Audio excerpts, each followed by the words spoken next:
The quantum nature of the universe tells us that certain quantities have an inherent uncertainty built into them, and that pairs of quantities have their uncertainties related to one another.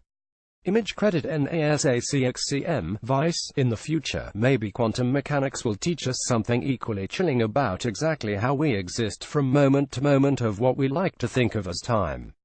Richard K. Morgan. If you want to know where something is, you just measure it to greater and greater accuracy. Rulers can give way to calipers, microscopes, and even individual particles of light of ever shorter wavelength. Yet the more accurately you measure an object's position, the more inherently inaccurate your knowledge of its momentum becomes.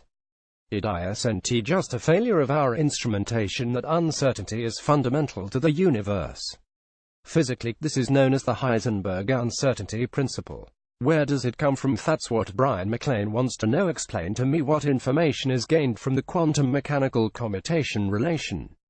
There's more to it than we just can't measure both properties at the same time. It's true you can't measure both properties at the same time, and yes, there's more to the story. The wave pattern for electrons passing through a double slit only at a time.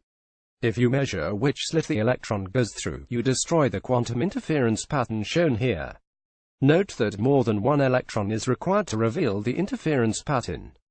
Image credit Drive. Tonomura and Belsazar of Wikimedia Commons. When you learned mathematics way back when, you probably heard of some properties: associative, distributive, and commutative, for example. The commutative property is the one where, for example, 3 4 4 3, as in the example of addition, or 3 times 4 4 times 3, for multiplication.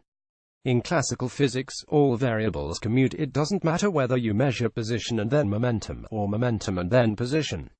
You get the same answers either way. But in quantum physics, there's an inherent uncertainty that arises, and measuring position and then momentum is fundamentally different from measuring momentum and then position. A visualization of QCD illustrates how particle-antiparticle pairs pop out of the quantum vacuum for very small amounts of time as a consequence of Heisenberg uncertainty. If you have a large uncertainty in energy delta A, the lifetime delta T of the particles created must be very short. Image credit Derek B. Lineweber. If you want to know a particle's position in one, say, the x direction, and its momentum in the same direction, there's a difference in what you get depending on your order of operations. What the quantum mechanical commutation relation says is that if you do position and then momentum versus momentum and then position, the two answers will be different by exactly the amount I, where I is the square root of 1, and is the reduced Planck's constant. It works this way for position and momentum because they are the Fourier transforms of one another. Certain systems have information encoded in them that appear very different dependent on whether you're measuring one aspect, e.g., frequency, or its Fourier transform, e.g., time, but the same information is encoded in both representations.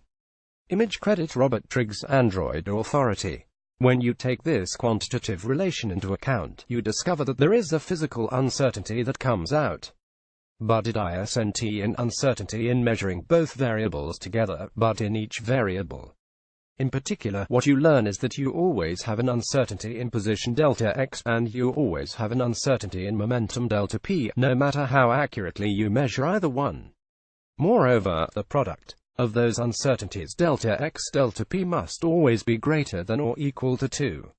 It's impossible to know any quantity that obeys this quantum relation to an arbitrary accuracy. An illustration between the inherent uncertainty between position and momentum at the quantum level. Image credit E. Siegel, Wikimedia Commons user Mastin. It isn't restricted to position and momentum either. There are plenty of physical quantities out there, often for esoteric reasons in quantum physics, that have that same uncertainty relation between them. This happens for every pair of conjugate variables we have, just like position and momentum are. They include energy delta E and time delta T. Electric potential, or voltage delta phi, and free electric charge delta Q. Angular momentum delta L, and orientation, or angular position delta theta, along with many others. That last one, though, is particularly interesting. Passing particles with two possible spin configurations through a specific type of magnet will cause the particles to split into and-spin states. Image credit Ariza Not Tattooed of Wikimedia Commons. Imagine you have a particle, and you know, inherent to that particle itself, that its intrinsic angular momentum or spin is 2, which is exactly the case for an electron. You decide to measure its spin in one particular direction, perhaps by passing it through a specially crafted magnetic field. The particles either deflect upwards if the spin is 2 or downwards if it's 2, with no other possibilities. Therefore, you reason, I've determined these orientations very well. It's true if you took all of those spin 2 particles and passed them through another identical magnet, they'd all deflect upwards. But if you rotated your magnet to a perpendicular direction, the information in that direction was completely destroyed by that first measurement, so they can split left for 2 or right for 2 with a 5050 probability. What's worse, if you then took the results of either of those further split ones and passed them through another magnet with the original orientation, they'd split again 2 and 2 in the upwards and downwards directions.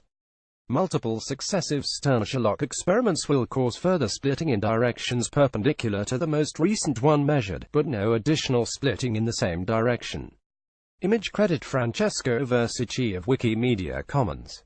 In other words, when you minimize the uncertainty in one variable, you maximize the uncertainty in its conjugate variable. The existence of that uncertainty, the amount magnitude of that uncertainty, and which variables that uncertainty occurs between, is what the quantum mechanical commutation relation tells you. And this is not without its extreme usefulness. You can derive the size and stability of atoms, why an electron never sits atop the nucleus in an atom, for this relationship. You can derive wave-particle duality and quantum confinement from this.